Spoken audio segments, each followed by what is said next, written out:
Thinking about leaving your soul sucking 9 to 5 job, one of the biggest struggles I see people, especially as women, face is the idea of having that safety net, that enticing perks and benefits, and listening to that head trash of what will people think if I leave. I totally get it, and I've been where you are. That's why I created a free guide to help you if you're thinking about putting in that notice. It's called Unlocking Your Exit Plan. Discover 5 things you need to do before leaving your 9 to 5. This guide is filled with worksheets and steps so you will have hand holding along the way. You can download your copy in the link in the show notes, and again, it's totally free. Now back to today's episode. Welcome back to another episode of the Hello Sis Dorsey podcast. I have Emma on today from 95 Media. How are you doing today, Emma? I'm wonderful. Thank you so much for having me. Yay, so excited about this. So can you tell everyone who you are and what you do? Absolutely. So, I am the founder and CEO of 95 Media. We are a digital marketing agency who works with scaling brands. We build out results driven strategies to help you grow your online presence and monetize your audience. And the way that we do that is through mainly social media management and email marketing. And we just are true believers in the power of digital marketing and how it can really help you grow a business from the ground up. In today's world, the online space just gives you so many opportunities, and we're lucky enough to work with incredible brands to help them grow through the power of content. Awesome. I'm so loving this already. This is my jam. I'm so happy to have you on. So let's talk about the inspiration behind you starting your business. What was that like for you? Yeah, I always say I think the best things in life happen accidentally, and this definitely was one of those same instances. I never really intended I didn't start out thinking, "Oh, I'm gonna start this marketing agency." I went to college for interior design. I thought I was gonna be an interior designer. It was my life path. I thought I was gonna do it forever. And I was in college at an internship for a designer, and she was starting a new branch of her business, and I was the youngest person on her team in 2015 when no one was really using Instagram for business. We were all posting, sunset photos and pictures of our cats and calling it a day. And I looked at it as, through the lens of her business. And something just clicked in that moment where I realized, this really is the future of marketing. It's the future of business development. And it really inspired me to learn more about the Instagram kind of marketing space at the time. And there really was so few educational sites. There was very little information because it was so new. And so having such limited resources, I actually turned to podcasting back in like 2016, 2017 when it was really taking off. And I learned so much from podcasting. And it was kind of through that development and seeing what was happening in the online space and just kind of the beginnings of digital marketing that truly inspired me to say, okay, I know that I'm good at this. I know I can help more people with this. And really wanted to kind of take it to the next level and serve more brands. So it was kind of this mixture of being inspired by this happenstance experience of seeing Instagram from the business lens, realizing there was a lot of opportunity and this was actually going to become its own industry because at the time it was not, which is crazy to even think about. And then, getting some exposure, getting my feet wet and really supporting some brands in those early days and seeing what was possible and the results that they were seeing through my work and the small team I had at the time. And that just kind of inspired me to take the action that was needed to quit my full-time job in 2020, go full-time into 95 Media and just kind of take it to the next level from there. I love the fact that you recognize that Instagram was going to be something as far as like a business level, because when people were using Instagram and people were like, "Oh, Candace, are you on Instagram?" I was like, "No, I'm not taking pictures all day." No, I was like, "I don't want to be on that platform." But I wasn't there yet thinking that. And I really admire the way that you got a jump start on that ahead of time before people actually now start using it as their business. Yeah, and I think that was one of the things that put us in a great position, but it's also such a needed skill in the marketing space to begin with because half of the work that we do is seeing trends, spotting trends, knowing when to jump on trends, knowing when to capitalize on something that's happening, whether it's Instagram or TikTok. And you know, that was 2015 was a trend that lasted, 3, 4 years, kind of that development of the digital marketing space. Today, trends happen in 24 hours and they're over with. And so to have someone on your team who can spot trends and who can say, okay, this is the right trend for you, or maybe, you know what, I think we want to pass on this one. It's not really applicable to your industry or to your business, is actually a really valuable, team member and, just kind of a skill to have on your team to begin with in today's world.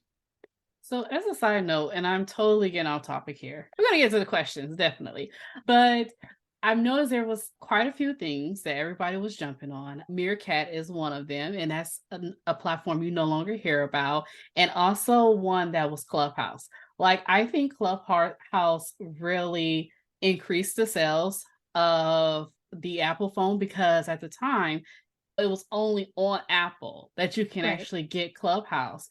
And I'm a Samsung user. And I was like, oh, I can't wait till it comes to Samsung. But it took them a while to actually do that. But now that I got it, it's like the hype went down. And you don't hear anyone talking about Clubhouse. And my question to you is how do we know when to like actually jump on that particular trend and go full all in? Or if it's just like, it's one of them things, it's like, is going to be here for a minute and it's going to be gone. And Chat GTP is one of them that I'm thinking as well. That's a great question. Clubhouse is one of those scenarios where it really did really explode for quite a bit of time. And I mean, today I don't know. I don't know anyone who's still on Clubhouse, but it's really interesting because there's a big difference between apps, and new platforms and determining when to jump on them versus something like a social media trend. So when we're looking at apps and new platforms that are coming on the scene, a great example of that in today's kind of sphere would be Lemonade. So Lemonade dropped, well, it's been out, but it kind of rose to popularity about 1 to 2 months ago. So I would say back in March, we started hearing about it a little bit more frequently. And Lemonade is a platform that kind of combines blogging and Instagram and Pinterest all in one. And it's a really intriguing platform because it's very curated, but also very organic at the same time. And so a lot of people have, asked me, do I get on Lemonade? Is this something that's going to be blowing up? And my recommendation when it comes to new platforms in our world today is to always get on them as soon as you can. Number one, you want to make sure that you're getting your username so it matches your username on other platforms. So, lock in that username, even if it's not something that like sticks the platform, you at least have your username. Number two, you also want to just kind of dive in and start testing out the features on this platform because you never know what one platform's doing is going to impact another platform.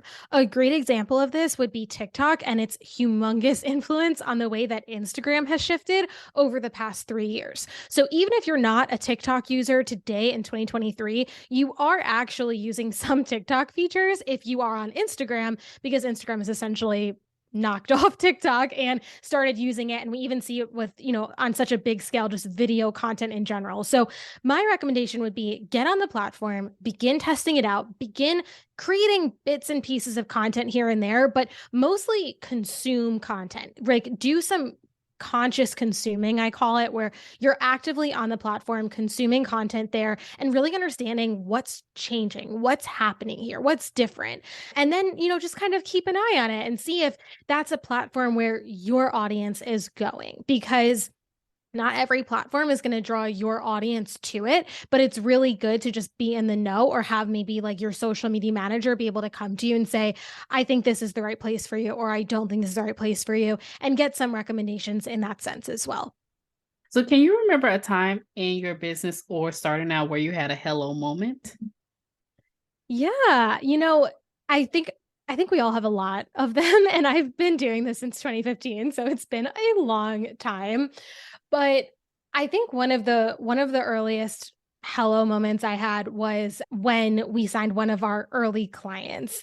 So I I was in design at the time. I was working in Manhattan, and the interior design industry is very events oriented. It's a very big party industry. And so my company, like my team and I were at an after work event. A vendor was hosting us, and it was a mixology event. And so the vendor had brought in this company, and they were leading, we were just making mixed drinks, and it was kind of a team bonding, learn about the other vendors' products kind of evening. And we were at the event, my team and I, and we all were recording on our phones, and this was probably in 2018, so still kind of early on. And we were all recording the event on our phones. We were just having so much fun, giggling, making drinks. Like, what is not fun about that? That's just like such a fun evening. And I was doing the same. I was recording, and I went to go tag the company that was leading the mixology event, and their Instagram was so bad. I wanted to die. I was just shocked at how uncurated, unprofessional. It did not represent the energy that their founders who were leading the event had. They were super energetic, charismatic. They led the event with such enthusiasm, and their Instagram was so drab. It was so, it just did not reflect the company at all. And I was embarrassed to tag them in the post because it was like so bad. So I after the event ended, it was such a great event, and I go up to the founder who led the experience, and I said, "Hi.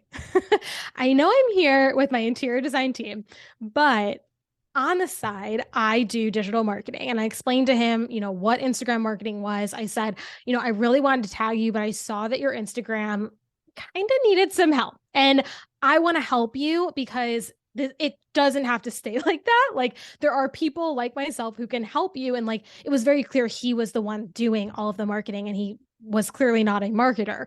And so I basically just pitched him at this event, and I said, I really want to help you. Like, you really need help, and I can be that person who can help you. And he ended up being one of our first clients, and he stayed with us for about 2 years after that. And that was one of those moments that I had where I said, okay, you know, I I know that there are a lot of businesses in the same exact boat as this company who maybe don't even know that there are people out there like myself who can actually help them, and maybe don't realize the potential of Instagram marketing. And it was around that time that I started getting really serious about marketing our own business on social media platforms, whether it was our blog or Instagram, Facebook, Pinterest, and really talking about like what we can do, and also understanding the power of just going up to someone and, cold pitching them, which is something I still do to this day because there are a lot of companies who still need help in this space. And so that was one of those moments where I realized there was a lot of potential for growth in our business, and also just kind of where this industry was headed. And so that was a really exciting moment back in 2018. What an awesome story. It actually goes to show you that when you want to do something or starting out, a lot of people, feel like it's really hard to get clients or especially get those dream clients. But it's just as simple of just being there in the right moment and the right time and acting on it when you see an opportunity, and you never know what's going to happen. So I'm Yeah. really happy you touched on that. Well, and I think so many people have their ego, included, and myself too. We get in our own way, and we say, "Oh, well, you know what? They definitely already have someone they're working with, or they don't need me, or they could work with someone better than me." And I'm such a big fan of just putting yourself out there and just going up to someone and having a conversation, because the more that you truly believe in what you're doing and how you can serve someone, that comes across in your pitch. And I really hate the word pitch because it sounds so, salesy. But at the end of the day, like, when you are able to just go up to someone and say, I can help you, and I really want to because I believe in what you're doing, I believe in your brand, it's so genuine that the other person can really feel that. So, I would encourage anyone listening, cold pitch someone who you see needs what you have to offer. And, don't be afraid to do that because you never know what can come out of it. So let's talk about how to identify your marketing goals and work backwards from there. Yes. Yes. So In our agency at 95 Media, we work with this method. We work on a method called 95 Media Method. And this is a 4-part method that we use for all of our clients. And I love sharing it because it's something that anyone can apply to their own marketing. So, to just kind of overview the steps, first, as a business, when you're looking at your marketing, like, don't just go into posting on Instagram and say, oh, I'm just going to get a post up. It's enough. It'll get something going. You're not really going to see results from that. So, step one is to understand your goals. Where do you want to go? What do you truly want your marketing to do for you? Step two is building out your strategy based on those goals. Step three is then executing that strategy in order to hit your goals. And then step four is looking at the data consistently so that you can go back, refer to those goals you set, adjust your strategy, and then execute again so that your data continues to improve and improve and improve. So, how do you set those goals from day one? Like, step one, let's set the goals. So, really what you want to be looking at is understanding what you want to happen from your marketing. I've worked with over 100 businesses, and while it might seem really simple, like, oh, my goal is to make more sales from your marketing, that's not everyone's goal. A lot of companies just want to build brand presence. Other companies want to build engagement and have conversations on social. Other brands want to build community. That's a big one for coaches who are looking to build, courses or memberships, right? So by getting clear on this goal, it's going to allow you to understand the steps you need to take. A part of the goals too is gaining clarity on the platforms that you want to be active on, because Instagram isn't necessarily right for everyone. Instagram and Facebook are kind of those rocks of digital marketing today. But for a lot of businesses, they might live solely on TikTok or they might live solely on Pinterest. And so you never really know where you might want to land. But there's two factors in determining where, which platforms you want to be active on. So the first one would be your content bandwidth. So really getting clear on how much content can I realistically create? Because I have a lot of businesses come to me and say, oh, I want to be on TikTok. This is where we need to be. We need to be creating all this video content. And when we actually drill down into it, they have no way of actually creating the amount of video TikTok needs you to create in order to build a presence there. So in that case, TikTok isn't actually right for you. And so then your goals need to be adjusted based on that information. And step number two is also understanding where is your target audience.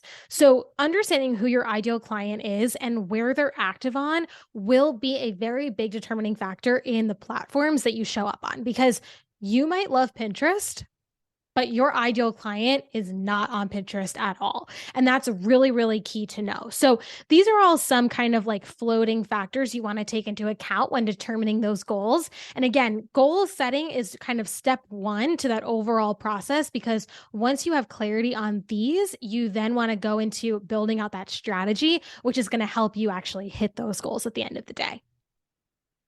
I'm happy that you brought that point because it's one of the things, like, even though it's trending, even though it's hot, and even though everyone is talking about it, especially, when it comes to TikTok and other platforms out there that kind of surround, like you said, like the Instagram, Facebook is basically the rocks. Even though we want to go to those trends and start building there, you kind of find out that, my audience is actually still on Facebook and they're still in this age range, and they kind of like stuck in their like zone in their way. So maybe just better scoot on over here. It's very interesting once you start pulling things apart and really honing in on your ideal customer. Definitely. And that market research is so key.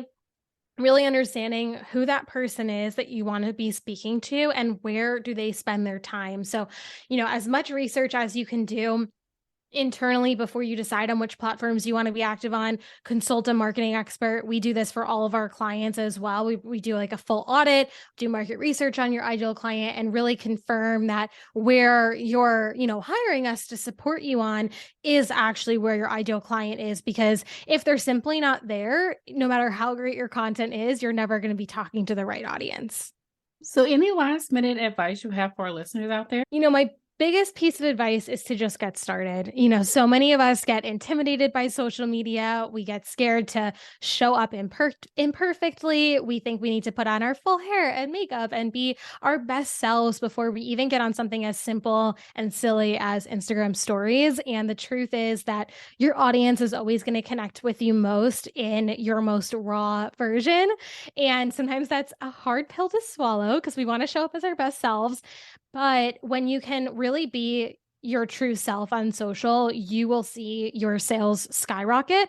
So by no means do I mean show up, the second you roll out of bed in your bathrobe and like hair messy, but don't feel the need to be as polished as you might think you need to be, and really just get started, because the more you practice, the more you do, the more that you show up, the more comfortable that you'll feel, and the faster those results will come at the end of the day.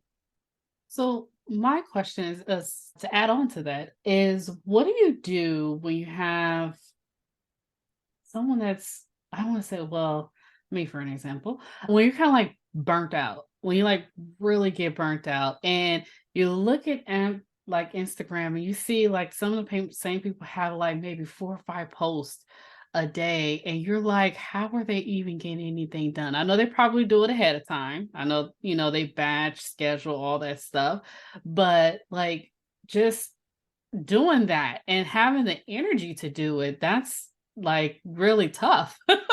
Yeah. Yeah. Yeah.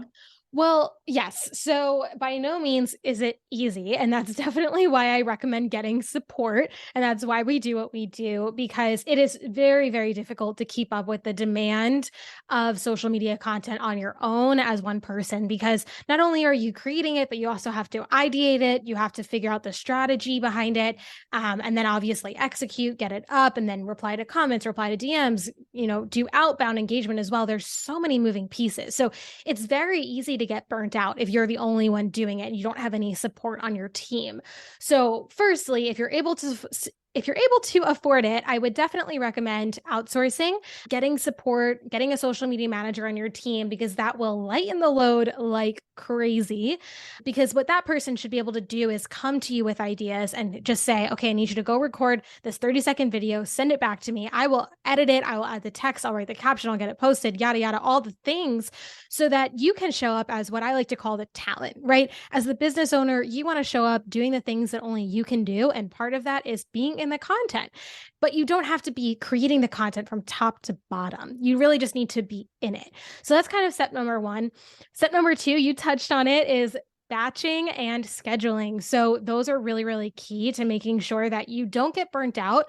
So you might want to choose one content creation day a week. And then that way, you know that Mondays or Tuesdays, you're going to spend 3 hours on content, and then you're not going to look at it for the rest of the week. And that can be a really great way to just kind of like pop in, clock out, and then know that you're done with content for the week.